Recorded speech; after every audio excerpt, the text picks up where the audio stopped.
రేవంత్ రెడ్డి గారి ఏడాది పాలనలో ఒక 10 మార్కులు అనుకుంటే మీరు సుదీర్ఘ రాజకీయ జీవితంలో ఎక్కువ కాలం మంత్రిగా పనిచేసిన తుమ్మల నాగేశ్వరరావు గారు ఎన్ని మార్కులు ఇస్తారు?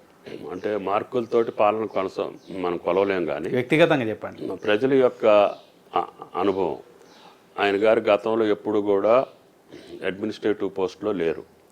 సరే, జెడ్పీటీసీగా, ఎమ్మెల్యేగా, ఎమ్మెల్సీగా, ఎంపీగా రాజకీయ పార్టీలో యాక్టివ్గా ఉండేవాడు. నేనున్న తెలుగుదేశంలో కూడా ఉన్నాడు, తర్వాత కాంగ్రెస్ పార్టీ. ఆయన యొక్క దూకుడుతనం, ఆయన యొక్క ప్రజలతోటి కలిసిమెలిసి ఎట్టి పరిస్థితుల్లో నేను అనుకున్నది సాధించాలనేటటువంటి మొండితనం అతనికి కలిసి వచ్చింది. కలిసి వచ్చిన దానికి ఇప్పుడున్నటువంటి పరిస్థితులకు అనుగుణంగా ఆలోచన చేసేటటువంటి కామన్ సెన్స్ ఉంది, శక్తి ఉంది, ఆలోచన ఉంది.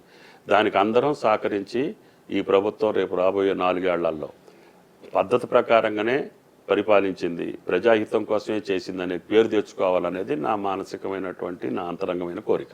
ఎంత ఉద్దండుడైనా, ఎంత క్రమశిక్షణ కలిగిన నేత అయినా, ఎంత స్ట్రాంగ్ లీడర్ అయినా ప్రాంతీయ పార్టీల్లో ఉన్న వెసులుబాటు జాతీయ పార్టీలో ఉండదు. అది ఇప్పుడు రేవంత్ రెడ్డికి విఘాతంగా మారుతుందా?